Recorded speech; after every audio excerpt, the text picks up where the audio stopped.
Experiencing connection problems between your ASUS router and Spectrum modem? You're not alone. A common issue arises from double NAT, or network address translation, where both the modem and router try to manage IP addresses, causing conflicts. The root cause is double NAT, where both your Spectrum modem and ASUS router attempt to handle network address translation and IP address assignments. This creates conflicts that can lead to connection issues, port forwarding problems, and reduced performance. The primary solution is to configure your ASUS router in bridge mode.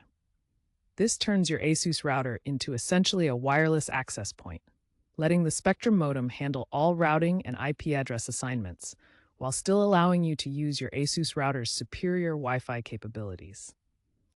Recent ASUS firmware updates have improved bridge mode stability, but Spectrum's network optimizations can still sometimes cause intermittent disconnections. Keeping your ASUS router firmware updated is crucial for maintaining a reliable connection. First, access your ASUS router's web interface by typing its IP address, usually 192.168.fef.1, into your browser.